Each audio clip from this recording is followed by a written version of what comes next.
लेकिन चलिए अब खबरों के तड़के की तरफ बढ़ा जाए। हर्षदा आपको आपकी स्क्रीन पर रेडी नजर आएंगे और साथ साथ यतिन स्टूडियोज में। पहले बात कर ली जाए जोमैटो की। यतिन कल शाम को एक्सक्लूसिव पिकअप कर रहे थे कि यहाँ पे फिर कोई माल छोड़ने आ रहा है। कौन और क्या कहानी? फिर नहीं, लगातार बार बार लगातार। और अगर हम आज के ब्लॉक तो डील की फिर बात, भी तो वही हुआ। हाँ फिर हाँ फिर नहीं, ये सॉफ्ट बैंक है, ये बार बार आते हैं। तो इसके पहले टाइगर ग्लोबल था, इसके पहले बहुत सारे दूसरे इन्वेस्टर्स थे, प्राइवेट इक्विटी। बट बहरहाल जो ब्लॉक डील आज होने वाली है वो ब्लॉक विंडो में ही होने वाली है। तो कोई ट्रेडर को ये स्टॉक नहीं मिलेगा। ब्लॉक विंडो में आप एक्सपेक्ट करिए कि 10 करोड़ शेयर्स आज सॉफ्ट बैंक बेचेगा और कुल मिला के ये 940 करोड़ रुपए का स्टॉक है जो सॉफ्ट बैंक बेचने वाला है। 1.2% इक्विटी टू बी प्रिसाइज। और डील प्राइस जो है वो 94 रुपीज है, यानी येस्टरडे के प्राइस से सिर्फ 1% डिस्काउंट पे ये ट्रांजैक्शन होने जा रहा है। अगर हम डील की बात करें तो कोटक सिक्योरिटीज ये पूरे ब्लॉक डील का ब्रोकर है। और आशीष, ये मैगी की तरह येस्टरडे बिक गया, 2 मिनट में बुक फुल। तो ये 10 करोड़ शेयर की डिमांड जो है वो 2 टाइम्स ऑलरेडी हो गई थी बुक लॉन्च के 2 मिनटों में ही। तो बहुत ही अच्छा डिमांड था और एक्सपेक्ट कीजिए जैसे ये ब्लॉक डील हो जाएगी शायद एक बढ़िया गैप अप आपको जोमेटो में होता हुआ दिखाई पड़ सकता है। भाई साहब, हाथों हाथ बिक रहा है माल। हाथों हाथ। तो किसी को मौका मिलेगा नहीं, खूब तगड़ी एपेटाइट है। ये मैगी से याद आया, 2 मिनट से ये 10 मिनट की डिलीवरी शुरू करी थी, उसमें पता चला था क्या दे रहे थे ये लोग? हर्षदा कुछ आइडिया कि मैगी बिक रही थी? है ना, याद था बीच में 10 मिनट की डिलीवरी। हाँ, पर वो सारी कंपनियों ने, चाहे वो स्विगी और जोमेटो, सबने रिकॉल कर लिया था क्योंकि वो फीजिबल है ही नहीं। तो वो इवेंचुअली स्क्रैप ही हो गया। 10 मिनट में तो बनी बनाई लखनऊ में बिरयानी भी करनी आती है ना मानस? सबकी बना के भगोने में रखते हैं बड़े बड़े, लेकिन 10 मिनट में तो नहीं आ सकती। नहीं, वो तो सुबह से शाम तक बनती है, उसके बाद डिलीवर करने में भी 1 घंटा तो लग ही जाता है। अच्छा, महेश, विलियम ओनील खरीद रहा है क्या जोमेटो? नहीं, हम पॉजिटिव रहेंगे क्योंकि आई थिंक जो नंबर्स चेंज हो रहे हैं और स्पेसिफिकली आई थिंक इनकी जो ब्लिंकिट वाली बिजनेस सेगमेंट है, यहाँ पे इन्होंने अच्छा खासा रिकूप किया है। I think management sounds very very positive Ashish ji, कि अगले 2-3 तिमाहियों के अंदर शायद यहाँ पे भी एक अच्छा परफॉर्मेंस दिखेगा। And the numbers are probably stating that. I think ये जो सप्लाई है, I think once that is over, कहीं ना कहीं आई थिंक री रेटिंग के पूरे चांसेस हैं, तो जिनके पास है बिल्कुल बने।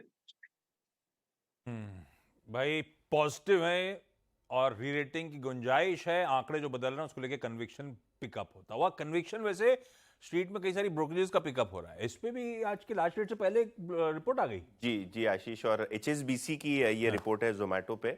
उन्होंने जोमेटो के शेयर पे टारगेट बढ़ा दिया है। पहले 102 का टारगेट था, अब 120 रुपए का टारगेट है, यानी करंट मार्केट प्राइस से 25% से ज्यादा की अपसाइड HSBC को लगती है जोमेटो के शेयर में आ सकती है। जो ब्लिंकिट का करंट वैल्यूएशन है वो HSBC को लगता है $5 बिलियन के आसपास है। और 3 से 4 साल में ये जो क्विक ग्रोसरी डिलीवरी का बिजनेस है ब्लिंकिट, इसमें जो 6 से 7% का कैश मार्जिन को दिखता है और 3 से 4% का एबिटा मार्जिन दिखता है पॉजिटिव ट्रेजेक्टरी में। तो कहीं ना कहीं ये जो ग्रोसरी का बिजनेस है, बहुत सारे ब्रोकरेजेस को लगता है कि अब ये बहुत जल्द ब्रेक इवन होने वाला है और प्रॉफिटेबल होने वाला है। इसके अलावा जो हाइपर लोकल चीज़ है वो जोमेटो के लिए बहुत बड़ा बिजनेस आगे जाके हो सकती है। तो फूड डिलीवरी बिजनेस के अलावा जो ग्रोसरी का बिजनेस है ब्लिंकिट, यहाँ भी बहुत सारे ब्रोकरेजेस को अब वैल्यूएशन में अपसाइड दिखाई पड़ रही है। गावसर तो कई बार चार्ट चेक दे चुका, गावसर भी पॉजिटिव है। एक काम करा जाए, सावंत साहब आप देखते हो जोमेटो का चार्ट? क्या अनम्यूट करना है सावंत साहब? आशीष जी, स्पेशली जब से ये 78 के ऊपर ट्रेड कर रहा है तब से ये काफी इंटरेस्टिंग है। इनफैक्ट अभी अगर देखा जाए तो मुझे लग रहा है अभी भी कोई लेना चाहे तो 87 के स्टॉप लॉस से खरीद सकते हैं। बट इस स्टॉक में उछाल या स्ट्रॉन्ग मोमेंटम तब आएगा जब ये 102 103 के ऊपर ट्रेड करना शुरू होगा। बट मुझे लग रहा है राइट लेवल टू एक्यूमुलेट। यहाँ पे 88 87 के आसपास आप क्लोजिंग बेसिस स्टॉप लॉस रखिए, ज्यादा बड़ी रिस्क नहीं है, क्वांटिटी आप वो हिसाब से प्लान कर सकते हो कैश में। और 102 के ऊपर मुझे लग रहा है और ऐड किया जा सकता है। वहां से आप जो पिछले हाइस बने हुए थे वहां तक ये स्टॉक इवेंचुअली जा सकता है।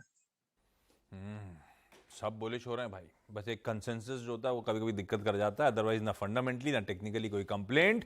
माल बिकने आ रहा है तो हाथों हाथ खरीदने वाले भी सामने खड़े हुए हैं। जो यतिन कह रहे हैं, बहुत स्ट्रांग डिमांड जोमेटो की सामने आती हुई। खैर नजर रहेगी आज इस स्टॉक में। हर्षदा, इसके अलावा कौन से स्टॉक से news? Good morning. Good morning Ashish. Lupin पर नजर रहेंगी। इन्होंने दरअसल कनाडा में एक दवा जिसका नाम है I'm struggling with this. Propranolol. हाँ, propranolol। ये प्राइमरीली हार्ट डिजीज क्योर करती है, एंजाइटी और माइग्रेन्स के लिए भी इस्तेमाल की जाती है। उसे लॉन्च कर दिया है कनाडा में, दरअसल लॉन्च होता हुआ दिखाई देगा। तो देखना है कि कितना स्केल कर पाएंगे उन मार्केट्स के beyond. GR infra projects radar पर रखिएगा। इनके 2 दरअसल इकाइयों को ऑर्डर हाथ लगे हैं एनएचएआई की तरफ से। 1457 करोड़ के ऑर्डर्स हैं, तो उस पर स्टॉक आज रिएक्ट कर सकता है। हाल ही की लिस्टिंग एसबीएफसी के Q1 के नंबर्स आए हैं, जहां पर परफॉर्मेंस में इंप्रूवमेंट है। अब देखिए प्रॉफिटेबिलिटी 47% बढ़कर करीब 47 करोड़ पर आ गई है। ब्याज से आय में 41% का इजाफा देखने को मिला। 141 करोड़ के आसपास का यह नंबर। डिसबर्समेंट्स आए हैं 655 करोड़ के। सालाना आधार पर 32% की ग्रोथ देखने को मिल रही है वहां पर। अच्छा, एसेट क्वालिटी आप देखिएगा, वहां पर भी सुधार है, हल्का ही सही। 1.58% का एनपीए 1.55% आया और ग्रॉस एनपीए भी 2.54% पर आता हुआ दिखाई दिया है। इनके मार्जिन्स 9% के आसपास आए हैं इस पर्टिकुलर क्वार्टर में। पिछले साल इसी तिमाही में 9.5% के करीब थे। आप डिसबर्समेंट का आंकड़ा देखेंगे तो वहां पर सालाना 32% तक की ग्रोथ है। 655 करोड़ का वो नंबर कंपनी ने डिलीवर किया है। एसेट्स अंडर मैनेजमेंट में 47% तक की एनुअलाइज्ड ग्रोथ देखने को मिली है। तो ये फिलहाल है एसबीएफसी का परफॉर्मेंस। अमी ऑर्गेनिक्स आज रेडार पर रखिएगा। यहाँ पर दरअसल मॉर्गन स्टैनली ने 6 लाख से ज्यादा शेयर खरीदे हैं और वो कल सौदा करीब 1250 रुपए के आसपास होता हुआ दिखाई दिया था। स्टॉक हाउएवर 1317 पर ट्रेड कर रहा था, तो थोड़े से डिस्काउंट पर वो सौदा हुआ है। एमपीएस रेडार पर रहेगा। ये दरअसल एक कंपनी को अक्वायर कर रहे हैं 65%। लिबरेट लर्निंग को करीब 9.32 मिलियन ऑस्ट्रेलियन डॉलर्स में एक्विजिशन होता हुआ दिखाई देगा और बाकी हिस्सा कुछ चरणों में खरीदा जाएगा, तो वो स्टॉक आप रेडार पर रखेंगे। जी एंटरटेनमेंट फोकस में, क्योंकि सैट में आज हियरिंग है। पुनीत गोयंका और सुभाष चंद्रा ने दरअसल सेबी के कॉन्फर्मेटरी ऑर्डर पर अपील की थी। बेसिकली सेबी ने कहा था कि दोनों ही ये एंटिटीज कोई किसी भी लिस्टेड कंपनी के डायरेक्टर पद या फिर की मैनेजरियल पोजीशन में नहीं रहेंगे। उसके खिलाफ, उस ऑर्डर के खिलाफ सैट में ये मामला पहुंचा है और सैट आज अपनी सुनवाई करेगा। कुछ और अपडेट्स में इथॉस रेडार पर रखेंगे। 1 नवंबर को बोर्ड बैठक है कंपनी की। QIP के जरिए फंड रेज करेंगे और जुपिटर वैगन्स बोर्ड बैठक है फंड रेजिंग को लेकर। 5 सितंबर को ये बैठक होगी और इस बीच जोमैटो में बड़े सौदे होते दिखाई दे रहे हैं। रखिए इन तमाम स्टॉक्स को रडार पे और दिखाइए जरा गिफ्ट निफ्टी के संकेत। जब दुनिया हरे में है, बढ़िया परफॉर्म कर रही है, हमारे सारे गेन्स गायब होते हुए। अभी तो नीचे फ्लैश में नीचे फ्लैट आ गया डायरेक्टर साहब, इसे रिफ्रेश करेंगे प्लीज। मेरे ख्याल से गिफ्ट निफ्टी क्यूज फ्लैट हो चुके हैं। अभी टिकर टीम नीचे चला रही है और ये मेरे ख्याल से अगर ऐसा हो रहा है तो ये पॉपुलिज्म का जो तड़का आ गया है ना, उसने समीकरण बिगाड़ने शुरू कर दिया। खैर देखते हैं अपडेट्स आएंगे गिफ्ट निफ्टी के। टिकर टीम थोड़ी देर पहले चढ़ाए थे। भाई मैं शो को समाप्त करूं उससे पहले एक और पिक्स का तड़का है भाई। Raksha Bandhan picks idea basically festivities के बीच में अपने एक्सपर्ट से जानना कि रोज के ट्रेडिंग वेडिंग की बात अपनी जगह, लंबी अवधि के लिहाज से या टू पुट इनटू पर्सपेक्टिव, इस रक्षाबंधन से अगले रक्षाबंधन के बीच 1 साल के टाइम होराइजन में क्या पसंद आ रहा है इन एक्सपर्ट्स को। अगर कोई जिससे बनवा रहे हैं बहन से राखी, उसने पूछ डाला भैया कौन सा स्टॉक लेना है, तो ये क्या जवाब देंगे? गाबा सर, ऐसा हुआ अगर या होता भी होगा तो क्या जवाब देते हो आप? इस बार राखी पे क्या जवाब दोगे? क्या स्टॉक लेना है अगले 1 साल के लिए? मेरे ख्याल से जो स्टॉक मेरा पसंद है इस वक्त वो है एशियन पेंट्स। 2170 जो रिसेंट लो देखा है हमने, वो बहुत ही स्ट्रॉन्ग सपोर्ट जोन है, एब्सोल्युटली रॉक बॉटम है। तो यहीं से तो ऊपर जाना है। ऑन द अपसाइड मुझे लगता है कितना वक्त लगेगा कहना मुश्किल, लेकिन 3500 एक रीजनेबल टारगेट है, वो अचीवेबल है, एब्सोल्युटली अचीवेबल है। तो डिप्स यहां से मिलते हैं अप टू 2170, तो इट्स बायबल। एशियन पेंट्स बहुत सेफ स्टॉक है, मार्केट लीडर है, और क्या चाहिए। और फेस्टिवल का माहौल है तो पेंट तो करते ही है लोग। गाबा सर 3170 होगा स्टॉप, 2170 नहीं होना चाहिए मेरे ख्याल से। थोड़ा थोड़ा ज्यादा है वो, अच्छा ठीक है, ओके। तो 31-20 होना चाहिए। हाँ 30, वही मेरे को लग रहा था क्योंकि वो गलती मेरी हुई, हाँ 31-20। हाँ 31-20 नॉट 21-20, 31-20 स्टॉप होगा काबसर का। मानस, आपका रक्षाबंधन पिक क्या होगा? तो देखिए, रक्षाबंधन पिक के लिए वोल्टास पे नजर है, क्योंकि वोल्टास में हमने एक बड़ा करेक्शन देख लिया था। 1300 से स्टॉक करेक्ट होना शुरू हुआ था, 750 के आसपास 2 बार बॉटम बना और फिर रिकवरी जब देखने को मिल रही है तो फाइनली 200 मूविंग एवरेज कल स्टॉक ने ब्रीच किए हैं। आई थिंक करेक्शन कंप्लीट हो गया है और मीनिंगफुल बाउंस बैक देखने को मिलेगा। तो अगर हम पूरे ट्रैक को भी रिट्रेसमेंट भी ले ले तो भी आई थिंक 1000 रुपए तक के भाव तो बिल्कुल देखने को मिल सकते हैं। इसलिए वोल्टास में खरीदारी करनी है। 789 के आपको स्टॉप लॉस लगाने हैं और 1000 रुपए के टारगेट सेट करने हैं। मैं उम्मीद कर रहा हूँ कि 1 से 2 मंथ में ये टारगेट अचीव हो सकता है। आज का ट्रेड सेटअप भी वोल्टास का पॉजिटिव था और 1 साल के टाइम होराइजन के लिए भी अट्रैक्टिव पिक है। आज का ट्रेड सेटअप किसको लग रहा था पॉजिटिव? मैं कल सतपुते साहब, राखी में क्या दोगे गिफ्ट? आशीष जी, राखी पूर्णिमा है तो डेफिनेटली नाम भी वैसा होना चाहिए, तो नाम है आरती इंडस्ट्रीज। देखिए, आरती इंडस्ट्रीज अगर आप कल देखें तो कल मैंने, मुझे लगता है 10 बजे के शो में ये दिया था, और आरती में जिस तरह से कल प्राइस एंड वॉल्यूम ब्रेकआउट हुआ है, मुझे लगता है ये अभी पीछे नहीं आएगा, यानी अगर आता भी है तो एक बाइंग अपॉर्चुनिटी देके जाएगा। सो आरती इंडस्ट्रीज में देखिए टेक्निकल सेटअप बढ़िया है, इतना मैं कहूंगा। तो आरती इज अ बाय। 481 का इसका स्पॉट में कल क्लोज है। जो भी डिप मिले आपको, 10 रुपए का भी डिप मिले तो मुझे लगता है इमीडिएट बाय करिए। 450 का स्टॉप लॉस मेंटेन करें, क्योंकि इसका जो प्रोजेक्शन दिखता है, जो हम लोग डाइवर्जेंस का प्रोजेक्शन देखते हैं, वो बनता है कम से कम 540 तक। तो करंट लेवल से आप कह सकते हैं कम से कम 15% का रिटर्न, 10 to 15% का रिटर्न शॉर्ट टर्म में आएगा। तो it's a buy in Aarti industries. Okay, मैंने इसको स्पॉटलाइट के लिए शॉर्टलिस्ट किया था, ले नहीं रहा हूँ, वो अलग बात है, क्योंकि ये इसमें मतलब, लेकिन इसमें ना बहुत बड़ी बेयर मार्केट रही है और कल जो टेक्निकली सेटअप बना है बहुत ब्यूटीफुल बना है, बहुत ब्यूटीफुल सेटअप बना है कल। लेकिन खैर ये राजेश जी की कॉल हो गई। सचिन, आप क्या पिक दे रहे हैं?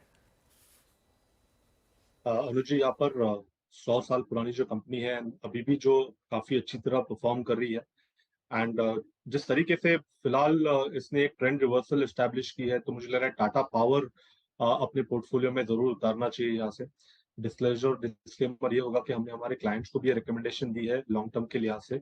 ओवरऑल स्ट्रक्चर यही इंडिकेट कर रहा है कि लगभग अराउंड 330 तक की अपसाइड यहाँ पर अवेलेबल है। एंड जिस तरीके से रिसेंटली एक rising tree formation weekly charts पे एग्जिबिट हुआ था, उसके पहले एक डिक्लाइनिंग वेज फॉर्मेशन से ब्रेकआउट हुआ था, तो ये काफी अच्छे संकेत है कि कहीं जाकर एक बड़ा बेस यहाँ पर एस्टैब्लिश हुआ है एंड उस बेस से एक अच्छी fresh higher of higher bottom sequence unlock हुई है। तो यहाँ पर खरीदारी करनी है टाटा पावर के काउंटर में। 330 का लक्ष्य होगा एंड स्टॉप लॉस आपको 208 पे लगाना है ऑन वीकली क्लोजिंग बेसिस। बढ़िया, सारी पिक्स मजेदार हो रहा है। क्विकली आगे बढ़ रहा हूं। सावंत साहब, आज का प्रेफर्ड आइडिया, सॉरी राखी से राखी वाला प्रेफर्ड आइडिया। जी आशीष जी, जहां तक investment from a years perspective की बात है, मुझे साउथ इंडियन बैंक काफी अच्छा लग रहा है। एक अच्छे ब्रेकआउट की तरफ ट्रेड कर रहा है और मुझे लग रहा है 17 स्पॉट क्लोजिंग बेसिस का स्टॉप लॉस रख के यहाँ पे हर डिप बाय की जा सकती है। ओवरऑल मुझे लग रहा है कि एक साल के अंदर ये करीबन 38 से लेके 40 के लेवल तक जा सकता है। प्रीवियस ऑल टाइम हाई को क्रॉस कर सकता है। मंथली वॉल्यूम जब मैं इन्वेस्टमेंट की तरफ देखता हूँ तो सबसे पहला चार्ट में मंथली देखता हूँ, मंथली वॉल्यूम्स बहुत स्ट्रांगली पिकअप हो रहे हैं, जो कि अपने आप में एक बहुत बड़ी स्टेटमेंट है। साउथ इंडियन बैंक 40 के लक्ष्य की तैयारी कर लीजिए। सावंत साहब का प्रेफर्ड आइडिया। चतुर्मोदा साहब, क्या दिलवा रहे हो? जी आशीष जी, तो थोड़ा सा रिपीटेटिव जरूर होगा, बट जो स्टॉक हम बात कर रहे हैं वो हमने पहले भी इनकी चर्चा की थी। न्यू एज बिजनेसेस में पॉलिसी बाजार और जोमेटो जैसे स्टॉक्स की चर्चा की और डिस्क्लोजर की स्टॉक्स भी हम पोर्टफोलियो में ऑन करते हैं। इसमें हमारी पिक जो रहेगी वो जोमेटो रहेगी, क्योंकि जोमेटो के अंदर में एक तो ये क्वार्टर में ऑब्वियसली कंपनी प्रॉफिटेबल हुई है, उसका तो एक री रेटिंग हमें देखने को मिला ही, बट सबसे इंपॉर्टेंट बात है कि जो 2.5% की एबिटा मार्जिन है वो आने वाले समय में आपको 5% का एबिटा मार्जिन आता हुआ नजर आएगा और वहां से एक बड़ी री रेटिंग स्टॉक के अंदर में देखने को मिलेगी। काफी चर्चा हुई तो मैं एक दो की पॉइंटर्स हैं जिनकी बात करूंगा। अगर से आप ऐसे देखें तो ऑनलाइन फूड डिलीवरी का जो मार्केट था प्री पैंडेमिक वो करीब करीब $4 बिलियन के आसपास का था और ऑलमोस्ट 4.5 से 5.5 करोड़ के ऑर्डर्स के बीच में कहीं ना कहीं फूड डिलीवरी यूजर्स हमें देखने को मिले, जो कि हमारे जो 70 करोड़ इंटरनेट सब्सक्राइबर्स है उसका 7 से 8% मार्केट शेयर इंडिकेट करते हैं। यही आप अगर से यूएस को देखें तो वहां पे करीब करीब 36% internet user food delivery online use करते हैं और चाइना में करीब करीब 43 करोड़ से 47 करोड़ जो लोग हैं वो ऑनलाइन फूड डिलीवरी के को यूज करते हैं। तो उस हिसाब से आप देखें तो एक बहुत बड़ी अपॉर्चुनिटी इंडिया के अंदर में इस पूरे सेगमेंट के अंदर बनती हुई नजर आ रही है। और जिस तरह से अर्बनाइजेशन हो रहा है, जिस तरह से न्यूक्लियर फैमिलीज हो रही है, उसको देखते हुए हमें लगता है कि ऑर्डर्स जो है वो बहुत ही स्पीड से यहाँ पर बढ़ते हुए नजर आएंगे। इंटरनेट यूजर्स जिस तरह से बढ़ रहे हैं, उसका इम्पैक्ट इस पूरे इन तरह की कंपनीज में, चाहे वो पॉलिसी बाजार हो या जोमेटो जैसी है, उसको देखने को मिलेगा। तो हमारी टॉप पिक रहेगी जोमेटो। परफेक्ट। टेक्निकली 82 का स्टॉप लॉस है, बहुत ही स्ट्रॉन्ग सपोर्ट जोन, और 135 के लक्ष्य यहाँ हमें देखने को नजर आते हैं। लीजिए भाई, और एग्रेसिव टारगेट आते हुए 115 120 की सब बात कर रहे थे, 135 का तड़का भी ऐड होता हुआ। मयूरेश, आपकी तरफ से गिफ्ट दे दीजिए भाई।